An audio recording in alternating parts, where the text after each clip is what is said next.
Le Real Madrid s'est imposé, les gars. Mais oui, ils se sont imposés dans un match compliqué. Le Real Madrid s'est imposé 2-1 face à l'Atlético de Madrid. On a eu des absents, mais on a eu des présents. Grâce à ces présents et grâce à leur individualité, le Real a pu l'emporter. S'il ne serait pas là, on aurait perdu.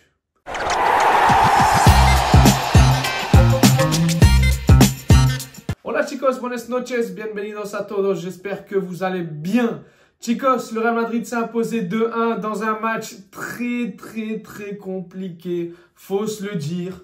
Franchement, je sais pas comment on a fait pour gagner ce match. Parce qu'à la mi-temps, je vous mens pas, à la mi-temps, je pensais que l'Atlético allait revenir et allait tuer le match. Ils allaient rentrer avec une victoire.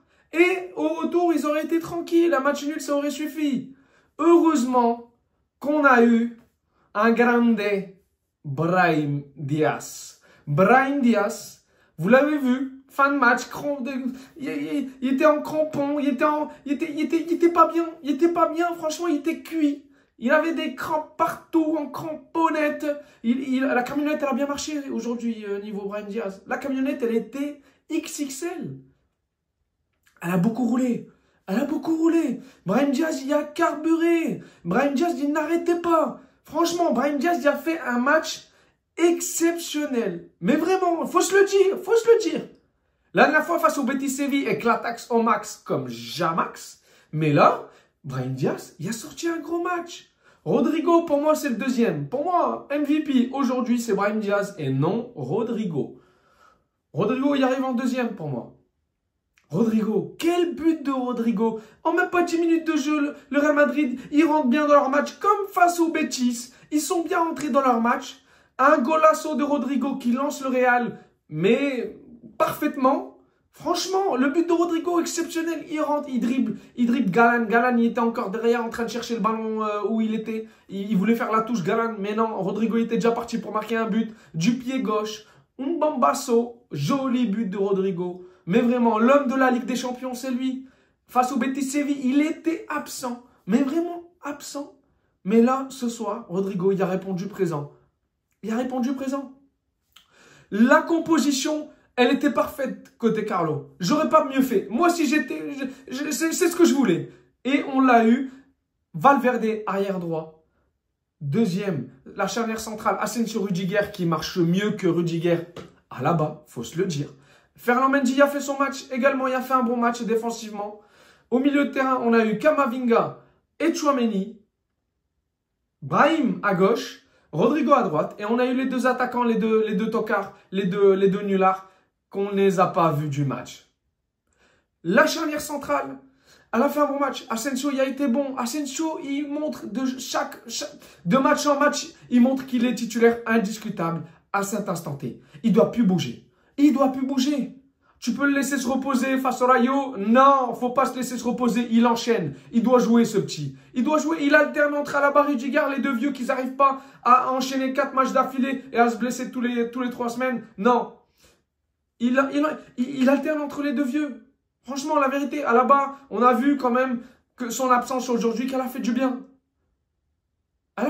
Vasquez aussi. Elle a fait du bien son absence. Valverde, arrière droit. Incroyable. Franchement, il était incroyable. Valverde, il n'aurait pas été là en première mi-temps. On perd 3-1. Le centre qui sauve sur Samuel Lino aussi, il n'est pas là. Il y a but. Le but de Julián Álvarez, il faut se le dire, il est magnifique. Mais vraiment magnifique. Camavinga, il s'est fait manger. Il revient en retard. Julián Álvarez, il a de la liberté. Valverde, il ne l'attaque pas. Libertad, golasso, magnifique, en pleine lucarne, enroulé, magnifique de Julián. Il enchaîne. Après Bilbao, le week-end dernier, deuxième but en même pas une semaine. Julián Álvarez, c'est l'homme. C'est le danger côté Atlético. C'est vraiment le danger. Match retour, c'est lui qu'il faut tenir. Il faut faire un marquage individuel sur lui. Parce que sinon, franchement... il va nous rendre zinzin le match retour. C'est lui l'homme le plus dangereux côté Atlético. Griezmann, on l'a peu vu une fois sur une frappe. Côté droit, je crois, sur un centre. Mais son tir était cadré. Mis à part ça, Griezmann, je ne l'ai pas trop vu. Sa sortie à la 60e. Franchement, même quand il est sorti, j'ai pas vu je l'ai même pas vu comme son match en fait. Je l'ai même pas vu sortir du match. Côté Atlético, le meilleur du match aujourd'hui, c'était Julián Álvarez. Après, bon, De Paul, la défense, elle a fait un bon match. En fait, l'Atlético, à partir de l'égalisation, ils ont repris l'ascendant sur le match. Ils ont repris le contrôle du match, ils étaient plus dangereux. C'est pour ça, moi, à la mi-temps, je me suis dit, en fait, à la 15e, 20e minute, dès qu'il y a eu l'égalisation, je me suis dit, ah ouais, ils contrôlaient le match. On l'a vu, j'ai retrouvé le Real Madrid du Betis Séville le week-end dernier. Je vous jure, les gars. Mais vraiment, c'était mon ressenti. Je ne sais pas vous si ça vous a fait la même chose ou pas, mais j'ai revu le Real Madrid du Betis Séville. J'ai vu un Real Madrid qui commence très bien et après, dès qu'ils sont égalisés, hasta luego, chicos, ils se taillent. Ils rentrent chez eux direct. Ils vont retrouver leur femme. La vérité, il faut se le dire, vraiment. On a vu un Real Madrid absent. Heureusement qu'il y avait Valverde. Mais vraiment, heureusement. Mendy a fait son match également. Courtois, il ne pouvait rien faire sur le but de Julián Álvarez. Et le milieu de terrain, Camavinga, Tchouaméni. Camavinga, il y a des choses à dire. Camavinga, je le trouve pas en forme. Camavinga, l'intensité, je le trouve pas en forme. Je sais pas quoi dire sur Camavinga à part dire qu'il n'est pas en forme. Il n'est pas en jambes. Je le trouve pas en confiance. Je trouve qu'il n'y a pas d'envie. Je trouve que vraiment, sur ses pertes de balles, il n'arrive pas à faire des différences comme avant. J'ai l'impression qu'il manque d'énergie. Il n'arrive pas à faire les mêmes courses qu'avant, les mêmes dribbles qu'avant. Avant, il faisait des dribbles avant sa blessure. Depuis qu'il est revenu de blessure, il a du mal à revenir. Il faut se le dire. Je sais pas si... Après, j'ai vu ce matin ou hier qu'il avait une gêne dans le dos. Je pense qu'il a joué blessé. Et ça s'est ressenti. Vraiment, ça s'est ressenti. Tchouaméni a fait un bon match. Il faut se le dire. Le nulard de d'habitude, il a fait un bon match. Il faut se le dire. Il ralentit le jeu. Je suis d'accord. Mais je le préfère à ce poste-là qu'en tant que défenseur central. C'est validé, c'est confirmé. On signe ou dites-moi, on signe. Tchouaméni ne doit plus bouger de ce poste-là. Il a fait un bon match. Il n'a pas fait un match dégueulasse. Il n'a pas eu beaucoup de pertes de balles. Il a fait un bon match, Aurélien Tchouaméni. Le plus décevant pour moi, c'était Camavinga. Vraiment, j'étais vraiment déçu de ses pertes de balles. Il était tout le temps en retard sur la prise de balle. Il n'arrivait pas à faire de différence. Des passes, il n'était pas... Tu sentais un Camavinga pas confiant dans ses prises de balles, dans ses passes, dans ses courses de balles aussi. Je le trouvais pas très déçu. Sa sortie à la 60e, elle était parfaite. Mais vraiment, j'aurais pas pu mieux faire. Je l'aurais même sorti avant Camavinga s'il fallait. Modric, elle a fait du bien à son entrée. Contrôle de balle, l'assurance. Ce qui manquait en fait côté Camavinga, le milieu de terrain, Tchouaméni, Camavinga, aujourd'hui, il manquait d'assurance. Ils se sont fait dominer par le milieu de l'Atlético de Madrid qui était dense. Et ouais, déçu. Franchement déçu. L'Atlético de Madrid a dominé après l'égalisation. Et j'ai eu peur. Vraiment, j'ai eu peur parce que je me suis dit, bon... Ils sont en confiance, ils sont en possession. Je les revois revenir à la mi-temps en totale confiance, à toper comme jamais. Et heureusement les individualités, elles ont payé. Parce que s'il n'y a pas Rodrigo, sa frappasse, son audace, et s'il n'y a pas l'audace de Brahim Diaz il a martyrisé Jiménez, il était par terre, il a croisé les jambes. Franchement, il a martyrisé Jiménez. Il l'a laissé sur le sol. Et il a mis son but. Il a eu raison, il a osé. L'audace a payé ce soir. Il n'y aurait pas eu l'audace de ces deux joueurs. Le Real Madrid aurait perdu. Parce que les deux de devant, les deux tocards nullards, la vie de ma mère, ils étaient dégueulasses. Mbappé, t'étais où? Mbappé, t'étais avec Alaba? C'est quoi? T'étais là en train de... Qu'est-ce que tu faisais, Mbappé? C'est quoi? On a retrouvé. Là, le match face au Betis. J'ai eu des petits signaux. J'ai eu des signaux en mode Mbappé, qu'est-ce qu'il fait? Il fait de la merde. Faut se le dire, il faisait de la merde.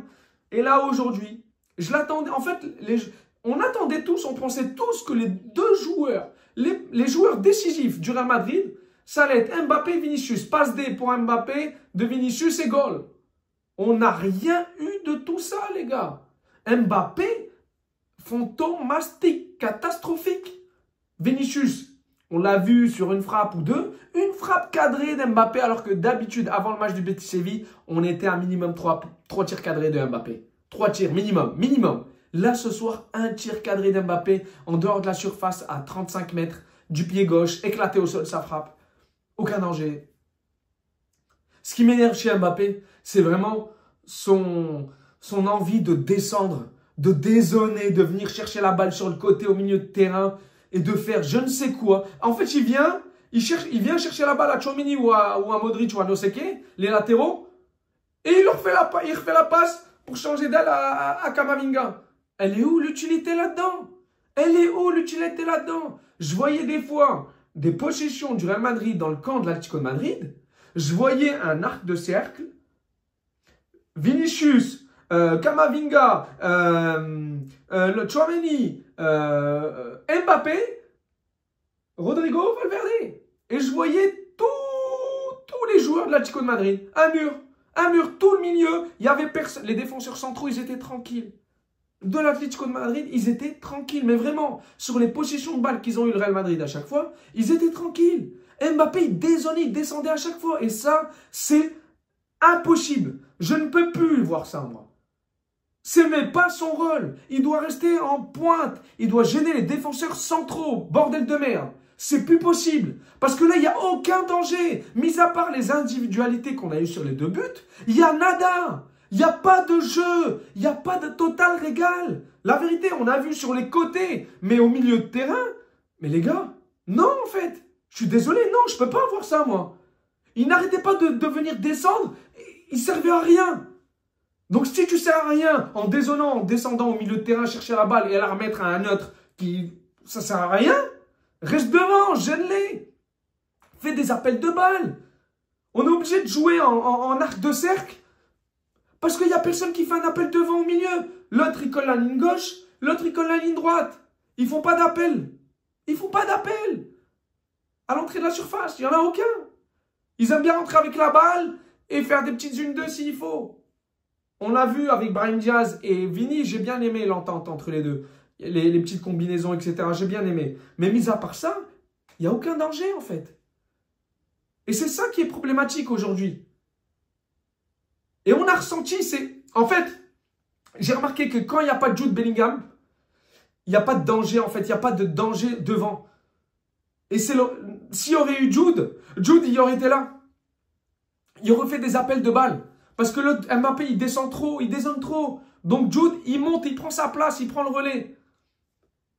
C'est là où je me rends compte en fait que Jude Bellingham, il est très important. Que ce soit au milieu de terrain, au niveau de son intensité, au niveau de son retour défensif et même offensivement, c'est lui qui peut vraiment apporter le danger. Et on l'a vu plusieurs fois. Et là, Mbappé, je déteste son rôle qu'il a actuellement. Je le déteste. Et c'est peut-être pour ça qu'il est frustré, il a fait un match de merde. C'est peut-être pour ça. Il fait pas d'appel. Il fait pas d'appel. Il vient chercher et ça sert à rien en fait. J'ai vu un Mbappé fantomastique. J'ai vu un Mbappé du début de saison, les gars. Vraiment. J'ai revu un Mbappé de début de saison. Des pertes de balles, des passes ratées, aucun dribble réussi, aucune différence en 1 vs 1. Franchement. Et l'action, à la dernière minute, à la 91e, la passe ratée. Il a trop tardé pour faire la passe. On aurait pu gagner 3-1 et creuser l'écart de 2 buts d'écart. Mbappé, il s'est encore... Même sur ça, c'était facile. Hein. Il passe, hop, il doit centrer à l'instant T en une touche. Vini, il était tout seul. Il rate sa passe, le retour défensif qui était excellent, il faut se le dire. Mais si il la met 5 secondes avant, la passe, elle est parfaite. Et il y a but de Vinicius, les gars.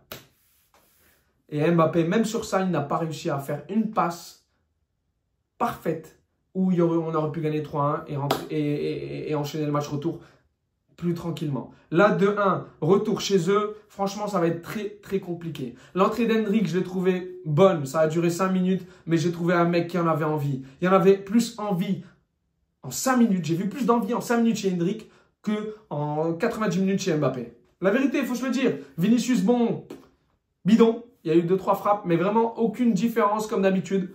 Et les gars, vraiment très, très, très, très déçus d'Mbappé. J'ai revu un Mbappé du début de saison, vraiment, et je suis très déçu. J'espère le revoir face au Rayo Vallecano. S'il joue, et je pense qu'il va jouer titulaire, je veux le revoir golasso. Je veux le revoir goleador. Je veux voir un ballon d'or Mbappé. Je veux voir un ballon d'or. Je veux voir un Mbappé 2 buts minimum, doublé. Très déçu, vraiment, très déçu. L'apport offensif, mis à part les 2 différences, n'a aucun danger. Mais vraiment, La tactique de Carlo, je ne sais pas si c'est une consigne de Carlo de dire à Mbappé de dézonner, mais c'est très problématique. Pour l'animation offensive du Real Madrid, c'est très problématique. Mbappé, il faut qu'il arrête ses conneries à faire ça. Franchement, il reste devant, il casse la tête aux défenseurs centraux, il fait des appels de balles. Là, c'est très... Franchement, moi, j'étais vénère de son match. La vérité, vraiment. Et il n'arrête pas de faire ça. Et aujourd'hui, on l'a vu, et ça s'est vraiment vu ce soir. C'est finito. Franchement, il faut qu'il arrête de faire ça. Hendrick, j'ai bien aimé son entrée. Il y avait plus d'envie, je vous jure, il y avait plus d'envie dans l'entrée de Hendrick que dans tout le match de Mbappé. Franchement, je suis dégoûté, la vérité. Et on doit gagner le 3-1. On doit gagner 3-1. Pourquoi tu rates la passe?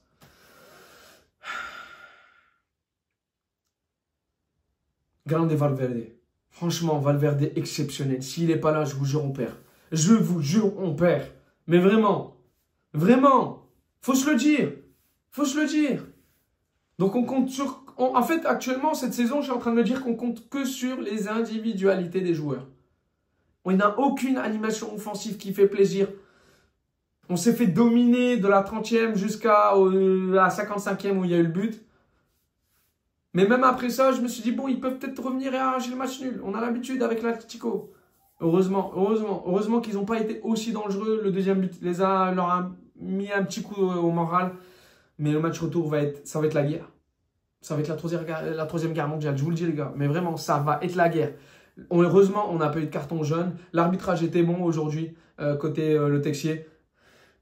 Jude Bellingham, il va faire son retour. Moi, Valverde, franchement, je ne le mets pas. Face au Rayo Vallecano, je mets Vasquez. Il faut reposer Valverde. Déjà, je crois qu'il a joué blessé. Il ne devait même pas jouer. Il a repris l'entraînement hier collectif. Et il a fait un grand match. Il a fait un gros match. MVP, c'est soit lui, soit Brahim Diaz. C'est pas Rodrigo. Je suis désolé, les gars.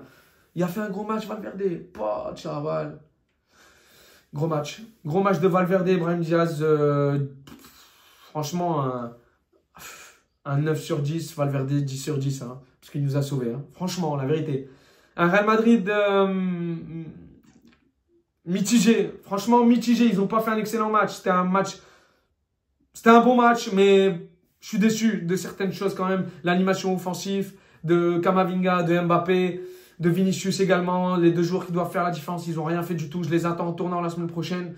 Parce que heureusement qu'il y a Jude qui va revenir. Parce que j'ai l'impression qu'on ne peut pas compter sur les deux. Surtout Vinicius, depuis quelques semaines, il n'arrive pas à faire autant de différence qu'avant. Ferland Mendy a fait son match. Courtois a fait son match aussi. Il n'y a rien qui est fait. Vraiment, Chicos, il n'y a rien qui est fait. Le match là-bas va être très, très, très caliente. Ça va être la troisième guerre mondiale. Aujourd'hui, je n'ai pas l'impression qu'il y a eu des cartons jaunes. Mais la semaine prochaine, ça va péter. Ça va péter. Préparez-vous, ça va être un gros, gros match. Vraiment, il faut qu'on fasse minimum match nul.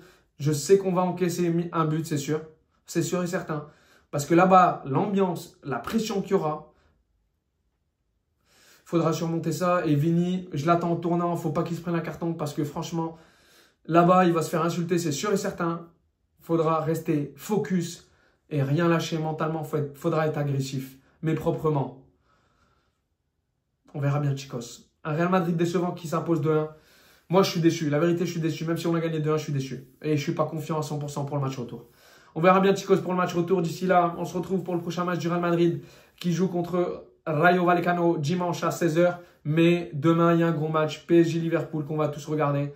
Ça, parce que ça va être un gros match et je vais sûrement débriefer. Chicos, hasta pronto pour le prochain débrief. N'hésitez pas à liker, à partager et donner votre avis sur le match si vous avez pu le voir. Ciao, ciao.